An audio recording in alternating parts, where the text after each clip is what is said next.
2014. gada jaunums ir arī masīvkoka profila fasādes, kam ir īpaša izmēra izliekums un, protams, var krāsot jebkādā no mūsu iespējamām krāsām, kas 2200 krāsa variācijas, kā arī dažādi beicēti. Un šeit vēl ir apstrādāts ar brašojumu, līdz ar to vēl vairāk izceļot koka faktūru.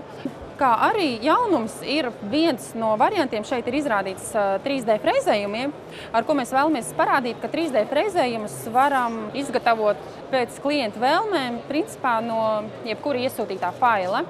Un šeit ir parādīta arī jaunā silver laka, kas ir daudz spulētāka par pagājušā gada silver laku, un tāpat tiek saglabāti spīdumiņi.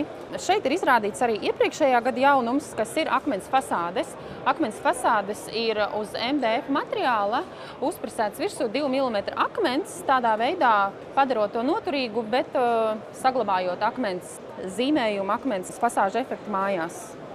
Kā arī varam redzēt šādu akmens dekoru ar tādu sudraba spīdumu iekšā, vai arī šādu, ja patīk vairāk gaišākas fasādes. Tas arī ir akmens un var dažādi veidi pieejami šie te skandināvu materiāls akmens fasādes.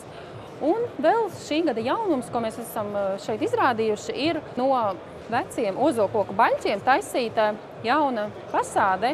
Ozolkoka našfinieris, tieši Amerikas ozola našfinieris, tādēļ viņš ir gaišāks, ka tas ir Amerikas ozols. Šis našfinieris tiek presēts virsū uz MDF, tādā veidā izgatavojot jaunas fasādes ar tādu vecinātu efektu, kas nav mākslīgi veidots, bet kas ir dabīgs materiāls.